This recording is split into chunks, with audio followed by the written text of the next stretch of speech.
Il est 7h12 sur Europe 1. Dimitri Pavlenko, vous recevez ce matin le spécialiste des syndicats Stéphane Siro. Bonjour Stéphane Siro. Bonjour. Bienvenue sur Europe 1. Vous êtes professeur d'histoire des idées politiques à l'université de Cergy-Pontoise, spécialiste de l'histoire et de la sociologie des grèves, du syndicalisme et des relations sociales. Alors beaucoup de matière pour vous dans l'actualité en ce moment, Stéphane Siro. On va parler du congrès de la CGT qui s'ouvre à Clermont-Ferrand aujourd'hui, mais d'abord peut-être un mot sur la crise des retraites. Alors d'ailleurs, ce sera sûrement l'un des grands sujets de conversation à Clermont pour les délégués de la CGT. Est-ce que vous avez, Stéphane Siro, peut-être des échos de l'intérieur de la Confédération? Qu'est-ce qu'on pense des derniers développements de cette crise des retraites? Alors je dirais que ce mouvement social va forcément s'inviter dans le congrès de la CGT. Et de mon point de vue, il peut avoir un double effet. Soit il peut en quelque sorte ressouder une majorité autour du secrétaire général sortant et de la candidate qu'il cherche à promouvoir et dont on le sait que sa candidature est relativement contestée en interne. Ou alors à l'inverse, il peut y avoir un autre effet qui est de favoriser au fond une forme de syndicalisme qui se présente précisément en alternative à celle portée par Philippe Martinez et Marie Buisson, celle qui est candidate à sa succession, qui est la version d'Olivier Matteux qu'on a beaucoup vu et entendu ces dernières semaines, qui est le secrétaire général de l'Union départementale des Bouches-du-Rhône, dont la pratique de syndicalisme, qui est une pratique qui se veut beaucoup plus de terrain, de confrontation, de rapport de force et beaucoup moins de dialogue social, rencontre généralement un certain écho à l'intérieur d'une organisation comme la CGT, dont c'est en quelque sorte l'ADN historique, si je puis dire. Alors voilà. C'est aussi quelque chose qui peut renforcer sa position à lui. Alors justement, vous allez nous expliquer un petit peu les lignes de front peut-être idéologiques qui opposent les défenseurs de Marie Buisson, donc la candidate soutenue par Philippe Martinez, et celle qui se présente peut-être comme l'alternative, Céline Verzelletti. Mais peut-être d'abord un petit mot sur le bilan de Philippe Martinez. Il est à la tête de la CGT depuis 2015. On se rappelle les conditions de son arrivée au pouvoir à la CGT, un peu compliqué pour lui puisqu'il arrive après Thierry Lepan, tombé rapidement à la suite d'un scandale pour une histoire de logement de fonction. Ça fait 8 ans donc qu'il était à la tête de la CGT. Qu'est-ce que vous retenez, vous, de ces 8 années de Philippe Martinez comme secrétaire général de la CGT? Je dirais que ce sont des années quand même assez compliquées. Alors, pas seulement pour lui, bien sûr, mais pour son organisation, parce que, comme vous le dites, il a hérité d'une situation extrêmement compliquée. Mais quand on regarde dans l'espace de 8 ans, cette situation ne s'est pas vraiment améliorée ni clarifiée. La CGT a perdu plusieurs dizaines de milliers d'adhérents. Aux élections professionnelles, elle a vu la CFDT passer devant elle. Oui, depuis 2017. Voilà, tout à fait.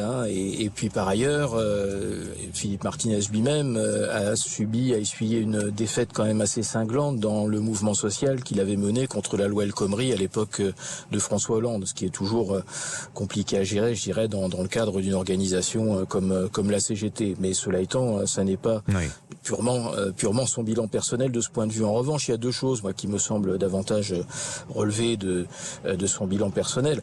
D'abord, il est passé, à mon sens, complètement à côté du mouvement des Gilets jaunes. Il y a eu une incompréhension de ce mouvement, voire un certain rejet. Il n'a pas été identifié comme un mouvement social, ce qui me semble être, de mon point de vue, en tout cas, une erreur d'appréciation. Il n'est pas le seul syndicaliste, Stéphane Siro, à être passé à côté. Il n'est pas le seul syndicaliste à être passé à côté, sauf qu'évidemment, la mobilisation sociale, le mouvement social, c'est quand même, je dirais, un objet qui est plus particulièrement celui de la CGT. C'est la raison pour laquelle elle pouvait être davantage attendue que d'autres dans ce mouvement-là.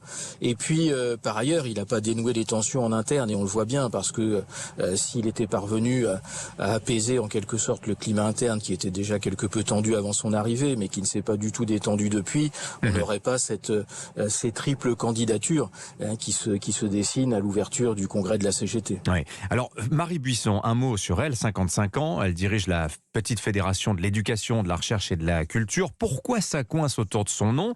Donc elle est soutenue par Philippe Martinez. C'est à cause notamment d'un document de travail qui remonte à il y a de ça 2 ans, 2021, co-signé par Marie Buisson avec des ONG, dont Greenpeace et Oxfam, où on s'en prend dans ce texte ouvertement au nucléaire, aux aides publiques aux entreprises polluantes. Et ça a eu pour effet, Stéphane Siro, de braquer des fédérations très importantes à la CGT. Je pense à l'énergie, les ports, les docks, la chimie, les cheminots, etc. Finalement, Philippe Martinez n'aurait-il pas dû voir venir finalement cette crise interne qui va sans doute se manifester cette semaine lors du congrès? Alors je dirais que ce document, le plus jamais ça, c'est un peu le réceptacle en effet des conflits internes. Il n'en est pas forcément la seule cause, mais en revanche, il est vrai que cela reflète ce que certains ont du mal à admettre à l'intérieur de la CGT, c'est-à-dire deux choses.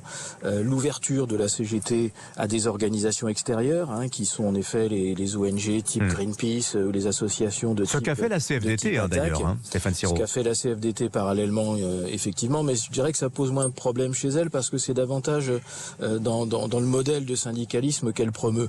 Pour la CGT, il y a cette idée qu'au fond, cette organisation doit être suffisamment forte par elle-même pour porter le discours de la transformation sociale et qu'au fond, si elle s'associe un peu trop avec d'autres sur des bases qui ne sont pas forcément les siennes, sur le nucléaire comme vous l'avez dit, ça peut en quelque sorte diluer son identité, diluer sa spécificité. Donc ça c'est le premier point. Et puis le deuxième point, alors qui va au-delà du plus jamais ça, mais qui est en quelque sorte le point renvoyé à Marie Buisson, c'est ce que certains considèrent comme étant un peu trop cette ouverture à ce qu'on appelle communément le sociétal, c'est-à-dire au fond à tout ce qui se passe hors travail, les questions environnementales, les questions par ailleurs de cause des femmes, qui sont des questions qui bien sûr relèvent du syndicalisme, mais qui pour ses opposants relèvent davantage du prisme du travail. Et ces questions-là, pour eux, doivent être abordées à partir du prisme du travail et pas indépendamment de celui-ci. Et donc pour ceux qui, par exemple, se reconnaissent dans la candidature d'Olivier Matteux, c'est un syndicalisme qui part de l'entreprise, qui part des problématiques de l'entreprise, qui doit camper sur les idées de lutte de classe et de conflictualité sociale, qui sont la bonne démarche pour eux, pour la CGT. En revanche, cette ouverture vers l'extérieur, ce sociétal, pour eux, c'est quelque chose qui met au fond en danger l'identité de la CGT et l'aligne en quelque sorte sur le positionnement qui est celui du syndicalisme européen et pourquoi pas d'un modèle qui se rapprocherait, sans vraiment le dire, de la pratique de la CFDT. Voilà, l'ONGisation de la CGT en débat cette semaine. Merci Stéphane Siro de nous avoir éclairé sur les enjeux de ce congrès de la CGT qui s'ouvre aujourd'hui. Tiens, Philippe Martinez, il a annoncé qu'après, lui comptait retourner chez Renault, où il est entré en 82. C'est un métallo, Philippe Martinez. Il a refusé sa mise en pré-retraite, mais on aura l'occasion d'en reparler cette semaine. Bonne journée à vous, Stéphane Siro. Merci. Merci.